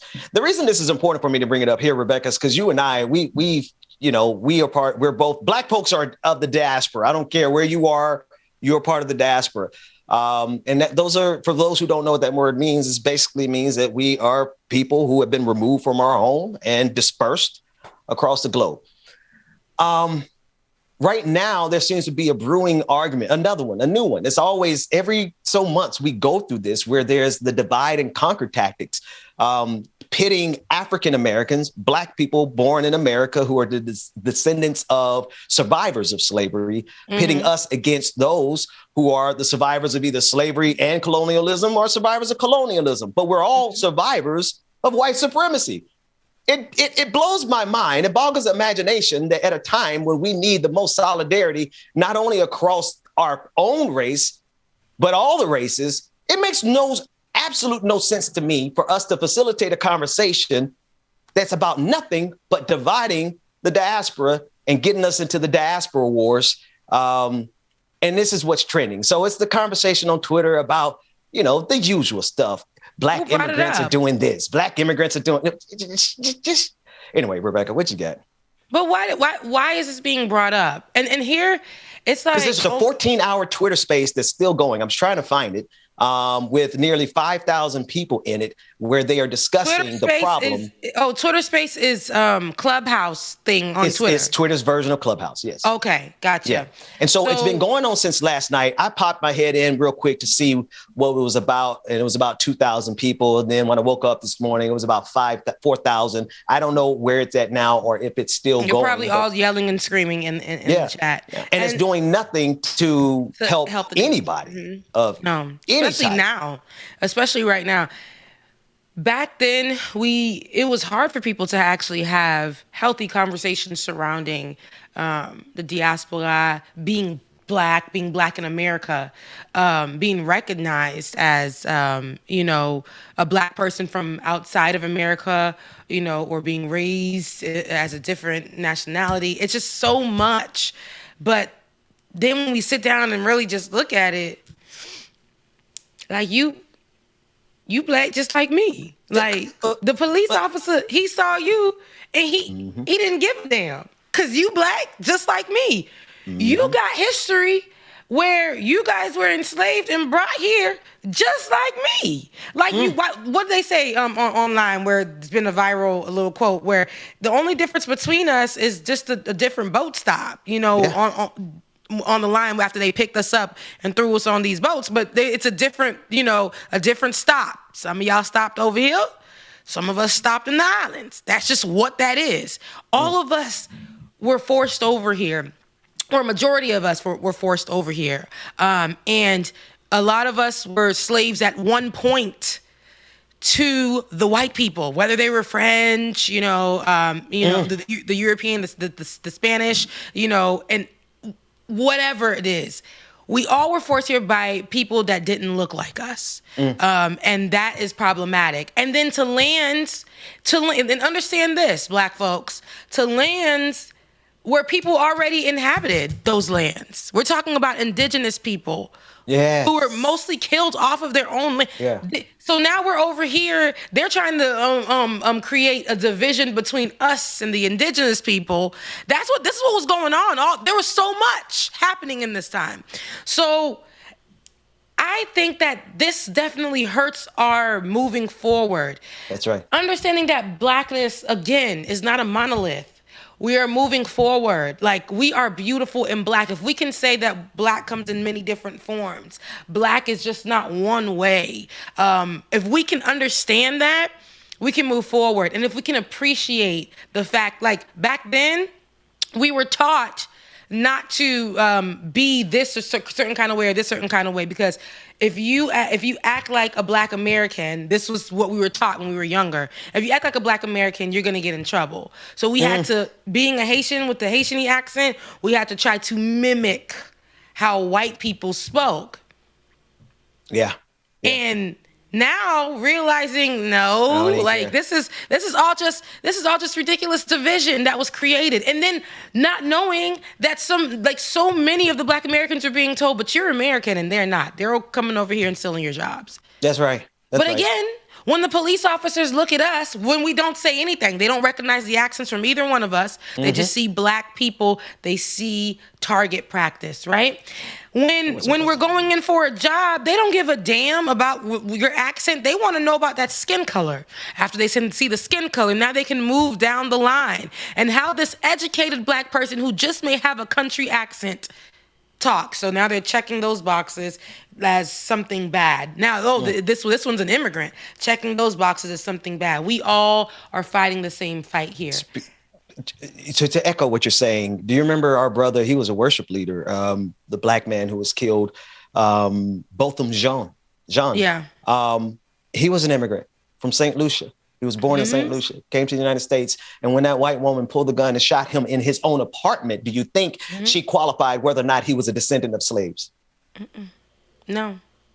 Because those people are probably like, well, the history of my people are indentured servants. So I'm not like white like everybody else. Like I come from a history of indentured servants. You know, my family had red hair.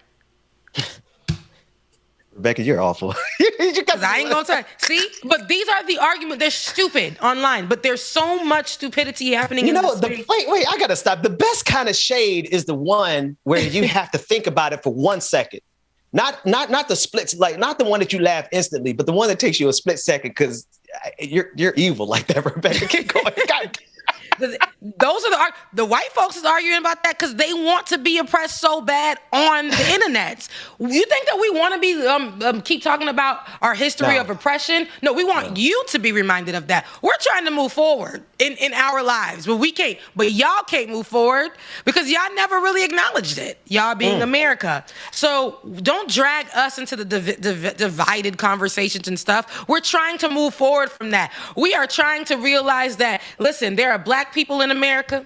There are black people in the islands. There are black people in where my auntie lives in Chile. Mad Haitians over there getting disrespected. But the mad Haitians live over there, okay? You know, Brazil isn't what people think it is. It is predominantly black. So, you know, these are black is literally not a monolith. Like, we are different people and we come from different places. And America's supposed to be a melting pot. We got a melting pot of black people here. Don't create a divide because there's a divide between, you know, black people and white people. Don't try to create it in the midst of our black community. We're trying to come out of that. We really are. Ain't nobody got time for that. You think I'm gonna slow down and be like, yeah, you know, I this sister, you know, I wouldn't because I'm married, but like, you know, I'm gonna slow down and be like, sister, I would kick it with you, but you from Jamaica. That sentence makes absolutely no sense, right? So does this next sentence. I'm not going to work with you because you're an immigrant. Makes absolutely no sense. Or to say, I am not going to fight the fights that need to be fought with the allies that I need from every corner of this planet because y'all are immigrants. Yeah. Y'all are stupid. That's what y'all are. Y'all are really ignorant in promoting this. Y'all are so stupid. You're doing the divide and conquer tactic and you're not even white. Like, you're dividing and conquering your own power base, Tariq Nasheed. Sometimes put the phone down, baby. Go kiss your kids. Go love on your family. Because, like, I feel like y'all be in these spaces working 17 jobs. Yeah. Sometimes when I'm fighting a fight, I put the phone down and I go live my life. You know, I go enjoy myself because at the end of the day, I could fight y'all all day. I'm still going to be Haitian. I'm still going to be black. When they see me walk down the hallways or the breezeways of my community, they're just like, she's black. They're confused when I start playing music. One lady going to tell me, so are you playing Hispanic music in your car? Like, listen, just get out of my face. But look, I think this was what makes us beautiful as black people, because we are not just that one thing that everyone thinks we are. That's right. We could be standing in line talking about somebody in beautiful, you know, in slang, in a different language. We could literally make eye contact, body language. You know, this is just who we are. Like, I think this is beautiful. I think this is the beautiful thing about us. Let's start having more open spaces and conversations about the beauty of being black and how black is just everything. Black is everywhere. As much as they try to whitewash blackness, it's everywhere. Look, go up and down TikTok, and I swear, I just want to say this. Listen, folks, maybe I should say this for the after party, but I'm going to just tell you the honest truth. I cannot see there's not a video on TikTok that's viral that's not rooted in blackness. I've not seen a viral dance video, a viral creative that's not rooted somewhere in blackness. I don't care where it came from. I don't care if it came from white folks. I don't care if it came from our friends over in Asia. The dance moves are literally rooted in black culture. And our response to that as black people is, let's divide ourselves on the international stage even more when we need to be unifying and securing the tribe with our gifts and our talents when our gifts and talents are being exploited by everybody. Everybody wants our blackness without black faces on it. It's the people who are like, it's simple things like this. Kim Kardashian saying, I know that wearing braids, a lot of people were upset about it, but it's all North's fault. She wants my hair to match her hair all the time. Girl, before you had that little baby, you was wearing braids. And people say, well, she's Armenian and that's her background. I really don't care because for a long time she identified as white until she identified as Armenian. So that's just what that is. But throwing her little sister, Kylie throwing her face, now Kylie white, Kylie throwing her face on Tupac with braids to the back was very problematic for me. And selling those shirts for about $100 some dollars on Beyonce's internets. I got a problem with that, and I'll tell you why I got a problem with it. Let me tell you why I got a problem with it, and I'm going to address it. We're going to end the show. I normally don't address people directly, but the diaspora is critical. And you have to be a complete, absolute, brain-dead moron of the likes of Tariq Nasheed to build your platform on the division of the diaspora. Go ahead and do that, because we got the demonstration of what the Diaspora United looks like on this show every single morning. Yeah. And people keep saying, and it's funny, people keep saying Kim Kardashian's not white, she's Armenian. Okay, we'll talk about that another day. Rebecca, we got I was gonna say, we got 60 seconds to not get canceled. What you got? We won't get canceled, but I'm gonna say there are white people in different cultures. I had somebody who identified as my cousin growing up who was a white Haitian. I mean, there are white people in different cultures, and some people. My former boss, who was Persian, she said that she came from the Aryan race of Persians. That's right. People's brains break down real quick when it comes down to the difference between race, nationality, and ethnicity. Weirdos. Yeah. Anyways, I love you guys being it. We are at the end of the show. Hey, we ain't done this in a minute. Well, for me, somebody asked for my Cash App in the chat. It is Becca's Voice. I just wanted to put that out there. It is # Becca's Voice. And it's because somebody really asking the chat, or you just saying that so you can? It was somewhere in the chat. It's Becca's Voice on Cash App. But no, if you guys are not a Patreon, please become one. I mean, our show is growing. We're doing really well. Right now, we're having an OG moment, an OG like it or not moment with Benjamin Dixon and Rebecca Zor, who still ain't got her name on the marquee. But that's okay. That's fine. That's okay. I can't do that's okay. Considering since you said that, considering I designed all those things by hand myself.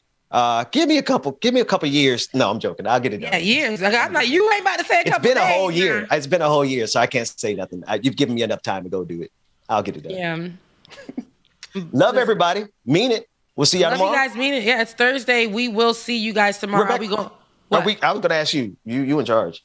Are we? Well, if we're not going into the after show, I just want to play that one clip and then we're out of here. Just to leave everybody with laughter. Let's play that one clip. That's right. We can't possibly set up that video. And I apologize to the people who are listening to the podcast because you have to see this one. But it's cruel. It's not. We might get canceled. Actually, don't go to YouTube and watch our video of us laughing about this clip. Run it away.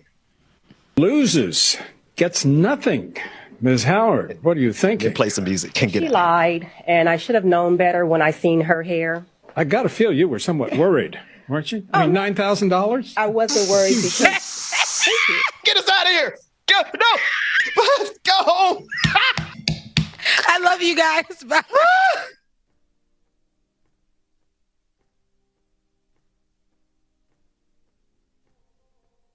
I could really use a change of scenery. Yeah. Everybody smoking all the greenery. Yeah. Close the match cause they were handed down to me. But I'm still fly, I know. I'm still fly, let's go. It could all be worse, I could be a hater like you. It could all be worse. Pills to make the man, but that poison's gonna kill you. From the inside out. So right now, say it with your chest now, say it with your chest now. I'm young, I'm free, can't nobody take me here and now. It's my time to run it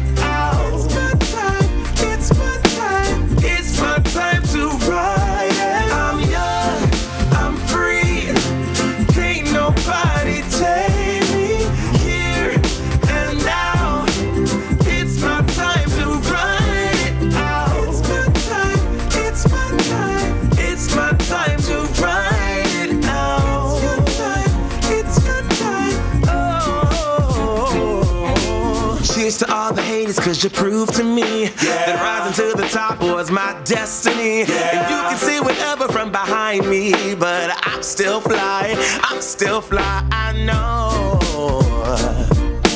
I'm still fly, let's go. It could all be worse, I could be a hater like you. It could all be worse. Clothes to make the man, but that poison's gonna kill you.